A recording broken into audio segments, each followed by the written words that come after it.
राजस्थान में 7 विधानसभा सीटों का दंगल चल रहा है और इस दंगल में सबसे हॉट सीट दौसा बनी हुई है। दौसा में कांग्रेस के नेताओं के निशाने पर कैबिनेट मंत्री किरोड़ीलाल मीणा है। शुक्रवार को कांग्रेस के नेताओं ने किरोड़ीलाल मीणा पर एक से बढ़कर एक हमले बोले और इन हमलों के माध्यम से ब्राह्मण मतदाताओं को साधने का भी प्रयास किया गया। इतना ही नहीं, कांग्रेस के नेताओं ने यह भी आरोप लगा दिया कि पिछले 3 माह से इस्तीफा देकर किरोड़ीलाल मीणा इसलिए बैठे थे ताकि मुख्यमंत्री को पलट सके। दौसा में कांग्रेस की नामांकन सभा से पहले पूर्व मंत्री रघु शर्मा ने बीजेपी नेताओं को जमकर घेरा। उन्होंने ब्राह्मण समाज से आह्वान करते हुए कहा कि उनके बहकावे में मत आना, ये लोग कानाफूसी करते हैं। पूर्व मंत्री रघु शर्मा ने कहा कि किरोड़ीलाल मीणा अपने भाई का टिकट ब्राह्मण की कंठ पकड़ कर लाए हैं। उन्होंने कहा कि ऐसा सियासी गलियारों में चल रहा है। किरोड़ीलाल मीणा के पास 13 विधायक हैं और 1 या 2 विधायक और हो जाएं तो मुख्यमंत्री को ही सल्टा देंगे। रघु शर्मा ने जब कैबिनेट मंत्री किरोड़ीलाल मीणा पर जोरदार हमला बोला तो फिर कांग्रेस के अन्य नेता कैसे पीछे रहते। इस दौरान डोटासरा ने इस्तीफा प्रकरण का जिक्र करते हुए कहा कि ये इस्तीफा प्रकरण क्या जगमोहन मीणा के टिकट के लिए किया गया था क्या? डोटासरा ने कहा कि सवाई माधोपुर में भी यही है, महुआ में भी यही और अब दौसा में भी यही है। उन्होंने कहा कि भले मुख्यमंत्री की टिकट में नहीं चली हो, लेकिन आखिरी खतरा तो मुख्यमंत्री को है। डोटासरा ने कहा कि किरोड़ीलाल मीणा एक बार जो ठान लेते हैं तो वो जरूर करते हैं। उन्होंने पर्ची सरकार को बदलने की ठान रखी और ये बात सही है, उनके पास 13 विधायक हैं और ये 14वां विधायक आए तो दिल्ली से मुख्यमंत्री बदलने की पर्ची आ जाएगी। और विशेष तौर से ब्राह्मण समुदाय के लोगों से इनके झांसे में मत आना। ब्राह्मण की कंठ दबा के तो टिकट लाया है।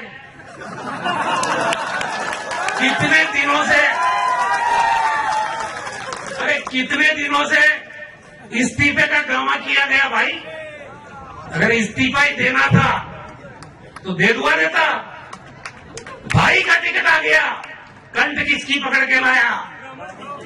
और मैंने सुना बीच में कह रहे थे कि 13 आदमी तो मेरे पास हैं और 1 आध और हो गया तो इसको सटा दूंगा। हम करें तो गलती, हम करें तो परिवारवाद और बीजेपी कंठ मरोड़ के जातिवाद के पांव में लौट जाए, वो परिवारवाद नहीं। इसलिए इन चीजों को, क्योंकि दौसा की धरती पर सारे ही नेता हैं, यहाँ किसी को नेतागिरी समझाने की। भवानी को उठा करके इसी जगमोहन जी के लिए बैठे थे क्या किरोड़ी जी?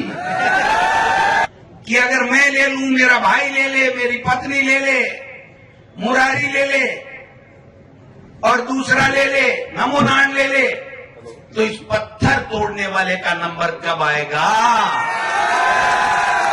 तो बाबा, उस पत्थर तोड़ने वाले का नंबर अब आएगा, डीसी पेरवा के रूप में आएगा।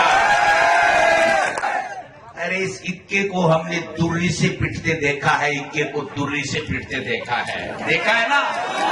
तो मैं देख रहा था कि आज मुख्यमंत्री जी की बड़ाई भी कर रहे हैं और किरोड़ी जी मुस्कुरा मुस्कुरा के उनका अभिनंदन भी कर रहे हैं।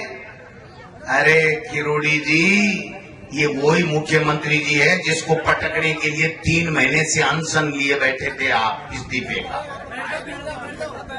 मुख्यमंत्री जी को हटाने के लिए, इस सरकार को पलटने के लिए, इस पर्ची को पलटने के लिए जो व्यक्ति 3 महीने से इस्तीफा दिया बैठा था, वो अचानक राजी कैसे हो गया भाई? अरे भाई, महुआ में भी यही, दौसा में भी यही, सवाई माधोपुर में भी यही। तो मुख्यमंत्री जी, चाहे थारी टिकट में नहीं चली, लेकिन आखिरी खतरो तो था कोई है। किरोड़ी जी एक बार ठान लेते हैं तो वो उससे पीछे नहीं हटते, ये मैं जानता हूं, क्योंकि मेरे साडू हैं। उन्होंने तय कर रखा है, इस दिल्ली से आई पर्ची को बदलना है। अभी सही कह रहे थे रघु जी की 13 हैं, ये 14 हो जाएंगे तो मुख्यमंत्री जी आपका पता ही नहीं चलेगा। रात को मैसेज आएगा, पर्ची बदल जाएगी। खाम का अपनी रिस्क है, अपनी मौत खुद ही क्यों बुला रहे हो?